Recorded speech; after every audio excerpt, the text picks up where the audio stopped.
আপনাকে একটা এক্সাম্পল দেই, শোনেন, বোঝেন কথাগুলো, বোঝেন। ইয়াজিদের নাম শুনেছেন? ইয়াজিদ ভালো শাসক ছিল না খারাপ শাসক ছিল? তার আমলে হুসাইন রাদিয়াল্লাহু আনহুর শাহাদাতের ঘটনা ঘটেছে, হাররার যুদ্ধ ঘটেছে, সে মদিনা আক্রমণ করেছে, মক্কাও আক্রমণ করেছিল, ম্যাসাকার করেছে। বহু সাহাবী তার এই শাসন মেনে নেয় নাই। তার মধ্যে একজন হচ্ছে আব্দুল্লাহ বিন জুবাইর রাদিয়াল্লাহু আনহু, জুবাইর ইবনে আওয়াম রাদিয়াল্লাহু আনহুর ছেলে। তার অনুসারী অনেক সাহাবী ছিলেন।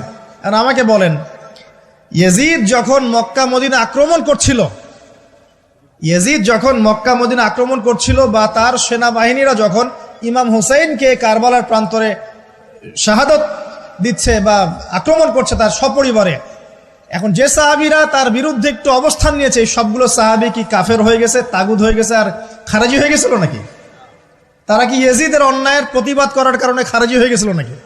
তো পলিটিক্যাল সমালোচনার সাথে খাওয়ার জন্য কোনো সম্পর্ক নেই। কিন্তু এরা এটাকে একটা সুকৌশলে মুসলিম উম্মার যুবকদের মধ্য থেকে সত্য কথা বলার মানসিকতাকে কেড়ে নিয়েছে, সত্যকে উপস্থাপন করার মানসিকতাকে দমিয়ে দেওয়ার জন্য একটা খারেজি ফতোয়া শুরু করে দিয়েছেন, যেখানে সেখানে যা ইচ্ছা বলবেন খারেজি ফতোয়া দিয়ে দিন।